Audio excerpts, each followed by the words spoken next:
எடப்பாடி பழனிசாமி தான் அடுத்த முதல்வர். லீமா ரோஸ் தந்த அதிரடி க்ளூ. தாவேக்க கூட்டணி ரகசியம் இதுதானா? எடப்பாடி பழனிசாமி தான் மீண்டும் தமிழ்நாட்டின் முதலமைச்சர் ஆவார் என்று அதிமுக எம்எல்ஏ லீமா ரோஸ் கொடுத்திருக்கும் பேட்டி தமிழக அரசியல் களத்தில் ஒரு புதிய விவாதத்தை கிளப்பியிருக்கிறது.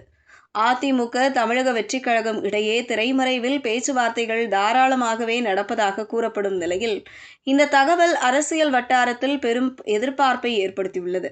குறிப்பாக விஜயின் வருகையால் யாருடைய ஓட்டுகள் பிரியும் என்ற கணக்குகளுக்கு மத்தியில் எடப்பாடி பழனிசாமி எடுக்கப் போகும் அந்த முக்கிய முடிவுக்காகத்தான் இப்போது மொத்த தமிழகமுமே காத்திருக்கிறது. தமிழக அரசியல் களம் இப்போது ஒரு முக்கியமான கட்டத்தை எட்டி இருக்கிறது. வழக்கமான திமுக அதிமுக மோதல்களுக்கு மத்தியில் தமிழக வெற்றிக் கழகம் என்ற புதிய சக்தியின் வருகை எல்லா கணக்குகளையும் மாற்றி போட்டுள்ளது. இந்த சூழலில் அதிமுக எம்எல்ஏ லீமா ரோஸ் செய்தியாளர்களிடம் ஒரு பேட்டி தந்துள்ளார்.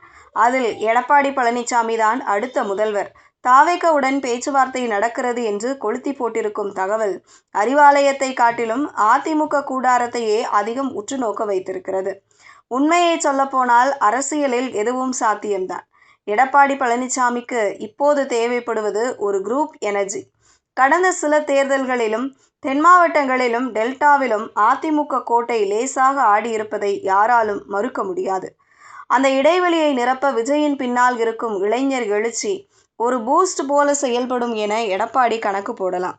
அதேபோல் விஜய் தரப்பை பொறுத்தவரை தனியாக களம் கண்டு வாக்குகளை பிரிப்பதை விட ஒரு பலமான கட்டமைப்பு கொண்ட கட்சியுடன் கைகோர்ப்பது சேஃப் கேமாக இருக்கும்.